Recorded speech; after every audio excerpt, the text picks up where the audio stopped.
तमिलनाडु के मुख्यमंत्री MK Stalin के बेटे और तमिलनाडु सरकार में मंत्री उदयनिधि स्टालिन की सनातन धर्म के खिलाफ टिप्पणियों का सिलसिला लगातार जारी है और जाहिर तौर पर जब ये टिप्पणियां दी जाएंगी तो इनका राजनीतिक इस्तेमाल भी होना शुरू होगा। इस वक्त हम आपको बता रहे हैं उसमें रोज नए नए चैप्टर ऐड होते जा रहे हैं और इस वक्त जो बड़ी खबर हम आपको बता रहे हैं वो दिल्ली से है, जहां की दिल्ली बीजेपी ने यहां दिल्ली शहर की सारी रामलीला कमेटियां जो हैं उनको एक चिट्ठी लिखकर यह अनुरोध किया है कि इस बार रामलीला पर पुतला दहन के साथ साथ रावण, कुंभकर्ण और मेघनाथ के साथ एक चौथा पुतला भी जलाया जाए जो कि सनातन धर्म के विरोधियों का हो। यह चिट्ठी इस वक्त मेरे हाथ में है जो कि यहां प्रवीण शंकर कपूर की तरफ से लिखी गई है जो कि दिल्ली बीजेपी के नेता हैं, और धीरज धर जी को लिखी गई है जो कि दिल्ली धार्मिक महासंघ के अध्यक्ष हैं। इस चिट्ठी के अंदर जो बात लिखी गई है वो ये कहा गया है कि इस वर्ष इस दशहरे पर रावण दहन के साथ चौथा पुतला यानी सनातन धर्म विरोधियों का जलाने का अनुरोध, ये इसका विषय है। इस चिट्ठी में आगे जो बातें लिखी गई है वो भी हम आपको बताते हैं। इसमें लिखा हुआ है कि श्री रामलीला के समय जब देश की समाज की समस्याओं को भी जनता के बीच में विरोध दर्ज करवाया गया है, श्री रामलीला कमेटियों ने समय समय पर भ्रष्टाचार, प्रदूषण, आतंकवाद का पुतला जलाकर इन पर जनमत बनाने का काम किया गया है। तो जनमत बनाने की कोशिश है। आज देश के सामने, हम सभी सनातनियों के सामने एक विशेष संकट खड़ा हुआ है। कुछ राजनीतिक दलों के द्वारा सनातन धर्म की निंदा और सर्वनाश की कामना।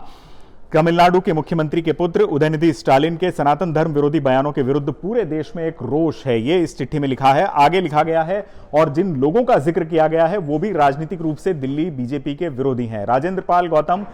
हम सभी जानते हैं कि आम आदमी पार्टी के पूर्व मंत्री हैं, उनका जिक्र करते हुए लिखा गया है कि वो लगातार सनातनियों के धर्म परिवर्तन करवाने की बात करते रहे हैं। तो समाजवादी पार्टी के स्वामी प्रसाद मौर्य का जिक्र भी इस चिट्ठी के अंदर किया गया है, क्योंकि स्वामी प्रसाद मौर्य भी लगातार अपने कुछ बयानों की वजह से पिछले लंबे समय से विवादों में हैं। स्वामी प्रसाद मौर्य का सनातन विरोध जग जाहिर है, ये इस चिट्ठी में लिखा गया है। एमके स्टालिन, अरविंद केजरीवाल और अखिलेश यादव चुप रहकर अपने सनातन धर्म विरोधी साथियों को प्रोत्साहित कर रहे हैं, ये इस बात में चिट्ठी में लिखा गया है। यानी ये जाहिर करने की कोशिश की जा रही है कि जो लोग बयान दे रहे हैं सनातन धर्म के खिलाफ वो तो एक पाप कर ही रहे हैं, लेकिन उनके जो नेतागण हैं वो चुप्पी साधकर दूसरा पाप कर रहे हैं, उसको जाहिर करने की यहां पर कोशिश की गई है। और आगे इस चिट्ठी में लिखते हैं कि आपके माध्यम से मेरा दिल्ली की सभी रामलीला कमेटियों से अनुरोध है कि आप जब रामलीला का पूजन करें तो दशहरे के दिन रामलीला ग्राउंड में 3 पारंपरिक पुतलों, जी हां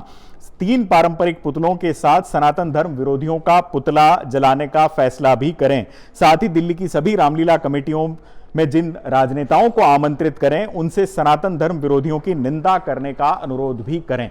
आप ये समझ सकते हैं कि दिल्ली में जब रामलीला का उत्सव होता है और देश भर में रामलीला का जब उत्सव होता है तो जनता उसके साथ काफी उत्साह से जुड़ती है, क्योंकि धार्मिक आस्था का महापर्व होता है और उसमें जनता का सेंटिमेंट एसोसिएटेड होता है। तो उस मंच का इस्तेमाल यहां पर दिल्ली बीजेपी करने की कोशिश कर रही है, जिसमें कोशिश यह है कि राजनीतिक रूप से जो विरोधी हैं दिल्ली के बीजेपी के उन पर निशाना साधा जाए और कहीं ना कहीं उनको घेरा जाए, क्योंकि अब कहीं ना कहीं आप ये कह सकते हैं कि देश में 5 राज्यों के विधानसभा चुनाव तो हैं ही, आगे लोकसभा के चुनाव भी आ रहे हैं। तो दिल्ली बीजेपी की तरफ से कोशिश यह है कि इस संबंध में समाज में एक मैसेजिंग दी जाए और राजनीतिक विरोधियों पर निशाना साधा जाए ताकि उसका पॉलिटिकल माइलेज दिल्ली बीजेपी उठा सके।